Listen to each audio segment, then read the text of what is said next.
20th of October, 1909, East Ridge, Tennessee, right at the border to Georgia. A team of FBI agents is positioned along a road. Their mission is to intercept a truck carrying dangerous goods. When it crosses the border, they stop the suspicious truck. Without hesitation, they confiscate the entire load, 60 barrels of Coca-Cola syrup. The contents were adulterated with an addictive and harmful substance, caffeine. 100 years later, the world looks pretty different. Starbucks, Monster, Mountain Dew, and pills. At least 80% of the world's population regularly consumes caffeine. You probably have some in your blood right now. Maybe you can't fall asleep, and that's why you're watching this video. Monster Energy! Put it in your body and ask questions later. One scientist calls our caffeine consumption one of the longest, largest unsupervised drug studies ever conducted on the human race. Although caffeine is one of the most studied substances in the world, there are always new findings. Some companies realized very early on how much power this white powder entails, and they have repeatedly played down its effects. Caffeine is a global billion-dollar business. How has a drug that is taken for granted today managed to conquer the whole world? And what dangers does it bring? The world's most widely used mood-altering drug. Is the coffee all right? Nothing like a Coke.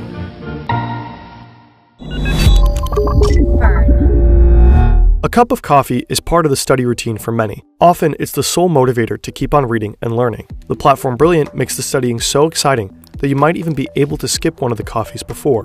Brilliant gives you the skills that can be applied to everything, literally, all the way from basic logic to artificial intelligence. It does so in an engaging and playful way. You can customize the content and work through the exercises and problems at your own pace. Take a quick quiz when you sign up, and you'll get content matching your personal skill level and interests. We can highly recommend the new Brilliant course, How Technology Works. There are a lot of technologies surrounding us that we take for granted, but how does wireless communication, GPS, and computer memory actually work?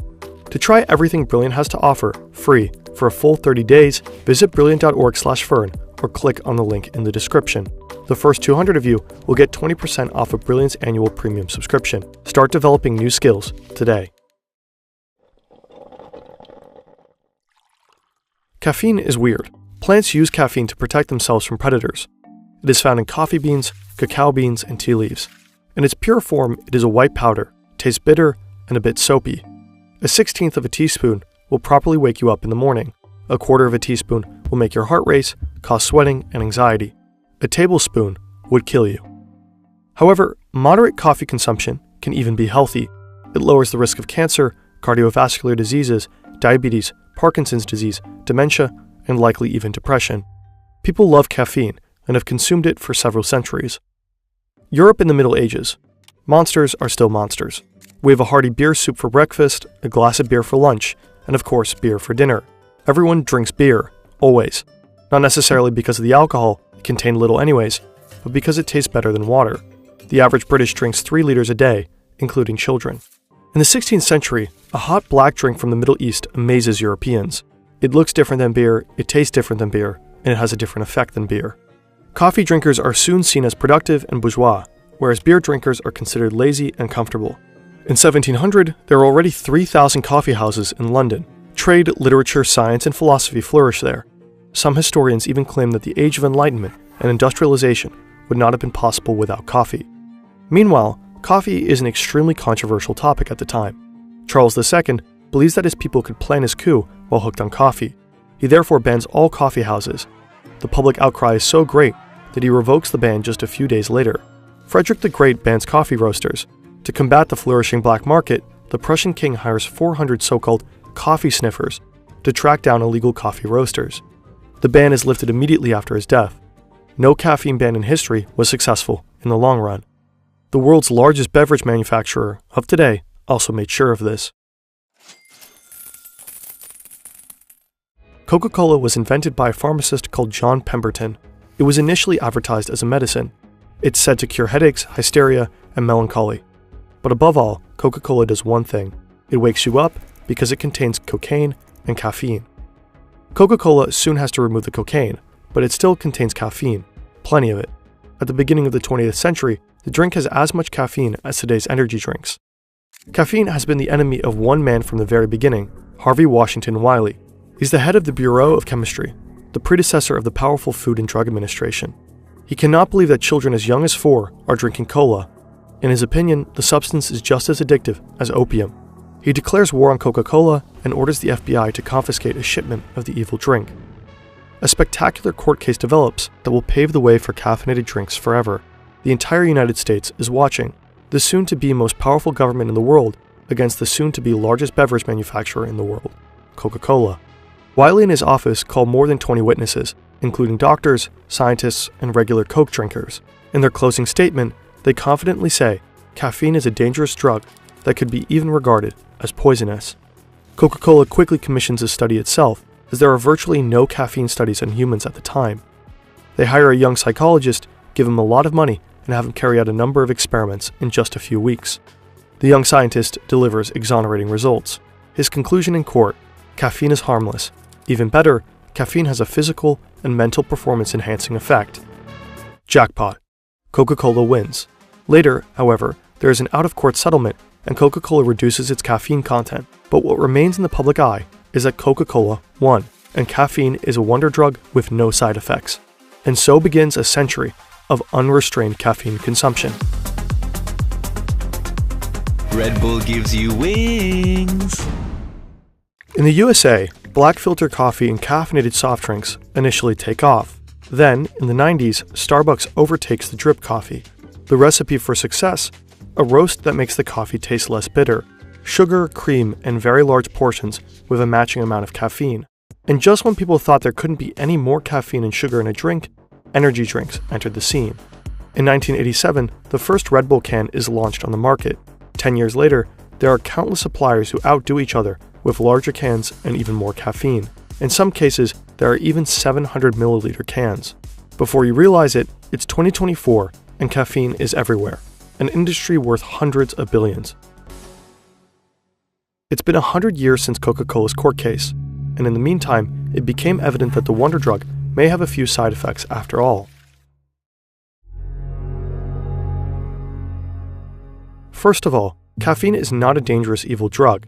It does not ruin lives or destroy families, although there are cases of caffeine poisoning, emergency room visits, and even deaths. These are extremely rare. According to experts, adults can safely drink a caffeine equivalent of 4 cups of coffee or 2 Monster energy drinks every day. As a teenager, about half as much, or even just a quarter. That's only considering the caffeine. Monster Energy is of course super unhealthy. We wouldn't recommend drinking 1 Monster a day. Some people are particularly sensitive to caffeine. Their heart might start to race, or they break out in a sweat after just 1 cup of coffee. This is genetically determined. Others can still seem to sleep like a baby after a double espresso for dessert. The dosage one can take is individual. But even with harmless amounts of caffeine, there are hidden dangers. In one experiment, scientists gave test subjects a soft drink with a new flavor, one with caffeine, one without. They didn't know which was which. The one with caffeine was the clear favorite. Although the caffeine level in Coca-Cola is so low, it still has a noticeable effect. At a lower level, caffeine just sort of makes you feel good. It gives you a little bit of a boost. And even this small boost makes us choose the caffeinated soft drink more frequently. You might not even notice that subtle boost, but you will be more likely to pick up that product again than, say, an uncaffeinated product that didn't make you feel good. This is Murray Carpenter, journalist and author of the book Caffeinated. Our body likes caffeine so much that it unconsciously favors almost anything with added caffeine. In one experiment, participants even loved caffeinated yogurt over decaf yogurt.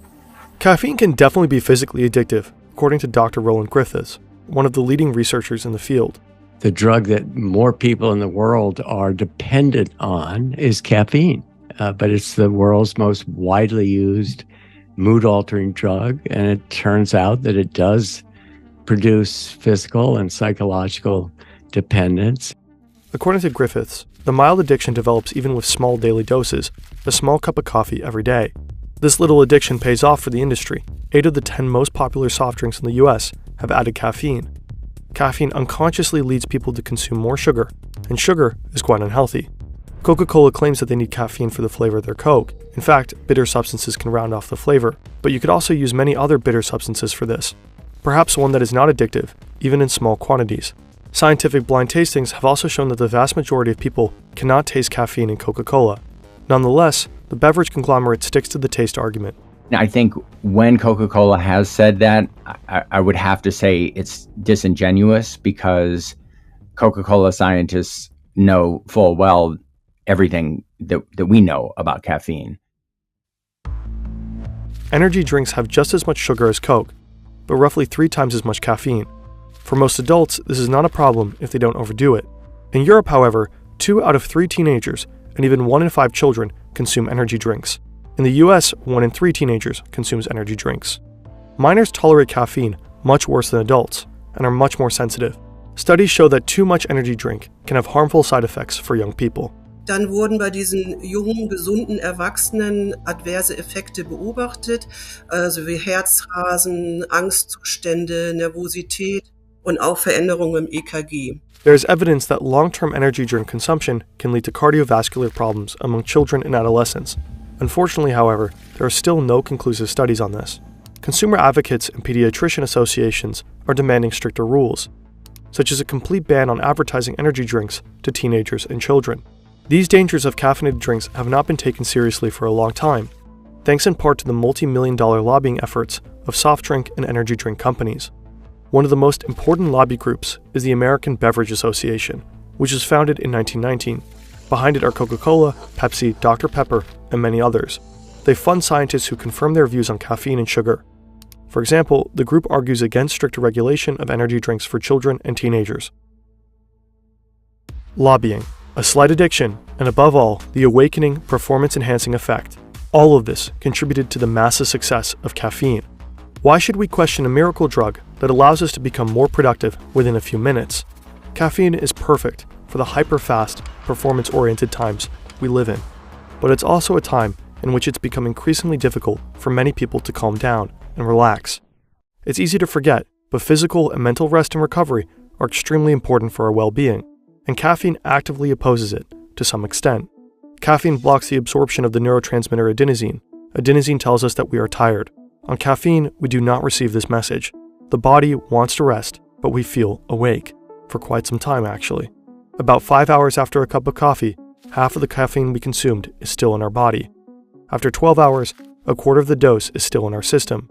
If you drink a large latte at 2 p.m., you'll still have an equivalent of half a can of Red Bull in your system at 2 a.m. Caffeine makes you fall asleep later and wakes you up earlier. It also destroys your deep sleep, the sleep phase that is most important for recovery and restoration for the next day. We wake up tired in the morning even though we have slept for a solid 7 to 8 hours. And what helps against tiredness in the morning? Oh shit, here we go again. Coffee is often the solution to the problem it has created. People drink coffee in the morning to compensate for their coffee-induced sleep deficit. You can get into a sort of vicious cycle with caffeine, for sure. Temporary coffee withdrawal is easy for most people, but there are still withdrawal symptoms. These include headaches, tiredness, mood swings, and concentration difficulties. They can occur after just 12 hours and last for 5 to 7 days. A few years ago, caffeine withdrawal was included as a mental disorder in the Diagnostic Manual of American Psychiatrists. Several studies suggest that people with a high caffeine consumption are more prone to long-term fatigue. For the same wakening effect, they need to consume more and more caffeine. Experts recommend eliminating caffeine, say 6 or 7 hours before bedtime, seems to be a very good habit. Caffeine transformed a society of heavy drinkers into a society of wakeful, clear-thinking, productive coffee drinkers. Large international corporations use the addictive effect to make liquid sugar even more attractive. They disguise, play down, and lobby. They also accept the risk of potentially damaging the health of children and young people. Today, caffeine is the drug of our time, without any excessive side effects. But the subtle undertone of caffeine is always, you don't need to rest when you're tired, just have a coffee. But it's more important than ever to listen to the signs of fatigue of your own body from time to time and relax.